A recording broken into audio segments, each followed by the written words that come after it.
Perkenalkan, nama saya Dea Amelia Puji Lestari, NIM 1806890 absen 15 dari kelas PGSD Penjas 5C.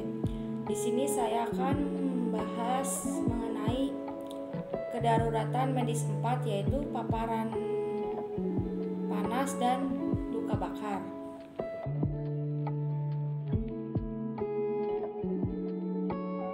Pertama itu paparan sinar matahari atau paparan panas.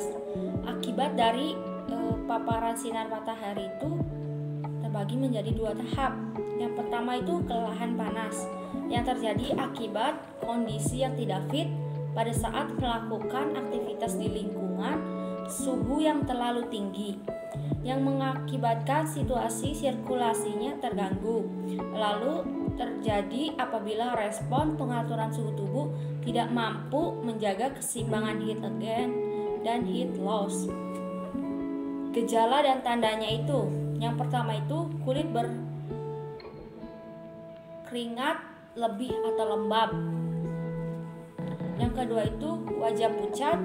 Yang ketiga itu lemah dan pusing. Yang keempat itu lidah dan tenggorokan kering atau selalu merasa haus. Yang kelima itu mual dan muntah. Dan yang keenam itu suhu tubuh meningkat. Yang ketujuh itu nadinya cepat lemah. Dan yang kedelapan itu kram. Pertolongan pada kelelahan panas itu, yang pertama, bawa korban itu ke lokasi yang teduh atau ber-AC. Yang kedua itu posisikan terlentang atau tinggikan bagian kaki. Yang ketiga, melonggarkan pakaian korban atau melepas pakaian korban. Yang keempat itu, bila sadar, beri air minum air elektrolit. Dan yang terakhir itu, yang kelima, selalu awasi kelelahan panas dapat dengan cepat menjadi heat stroke. Yang kedua itu tahap sengatan panas, merupakan keadaan yang mengancam nyawa di mana korban kekurangan cairan, suhu penderita tinggi dan tidak lagi berkeringat. Terjadi apabila suhu tubuh sudah meningkat 40 derajat Celcius. Tanda dan gejalanya itu, yang pertama, kehilangan kesadaran. Yang kedua, kulit kering dan merah.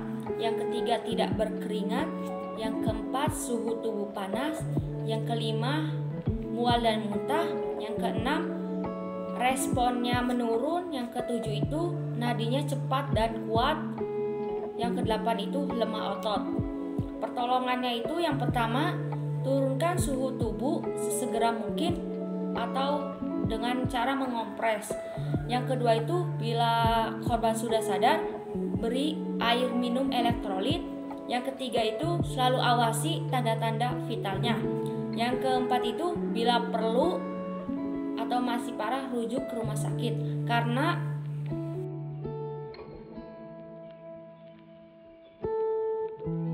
selanjutnya itu mengenai luka bakar. Penyebab dari luka bakar itu, yang pertama itu termal atau suhu lebih dari 60 Celcius. Yang kedua itu kimia atau asam atau basa kuat. Yang ketiga itu listrik. Dan yang keempat itu radiasi. Penanganannya itu, yang pertama, hentikan proses luka bakar. Yang kedua itu lepaskan pakaian dan perhiasan yang ada pada korban. Yang ketiga, balut, basah, longgarkan, dan tutup. Yang keempat itu siram dengan air bersih selama perjalanan ke rumah sakit. Yang pertama itu luka bakar kimia. Pertolongannya itu, jangan siram dengan air lebih atau kurang dari 20 menit. Yang kedua itu, jangan menyiram bahan kimia yang bereaksi dengan air. Yang kedua itu luka bakar listrik. Gejala dan tandanya, yang pertama, perubahan status mental. Yang kedua, tampak luka bakar berat. Yang ketiga, pernapasan dangkal atau tidak teratur. Yang keempat, denyut nadi lemah sampai tidak teraba. Yang kelima itu patah tulang majemuk karena kontraksi otot. Pertolongannya itu, yang pertama, lakukan penilaian dini. Yang kedua itu periksa dan cari luka bakar. Yang ketiga, tutup luka. Yang keempat itu, atasi syok bila ada. Dan yang kelima itu, rujuk ke rumah sakit. Lalu yang ketiga itu luka bakar inhalasi atau luka bakar yang terjadi karena menghirup udara panas, asap atau bahan-bahan racun.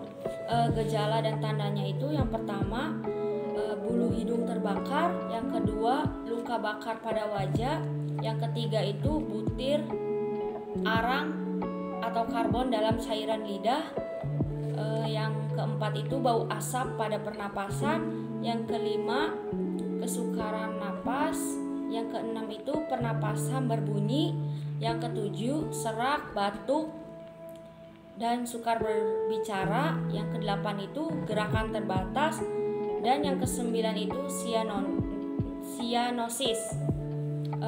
Pertolongannya itu yang pertama, pindahkan penderita ke tempat yang lebih aman, yang kedua itu berikan O2, yang ketiga itu penilaian dini, dan yang keempat itu nafas buatan bila diperlukan. Lalu yang kelima itu rujuk ke rumah sakit bila keadaan korban parah.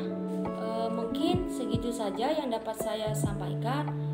Kurang dan lebihnya saya mohon maaf bila ada perkataan yang salah. Wabillahi taufiq wal hidayah. Wassalamualaikum warahmatullahi wabarakatuh.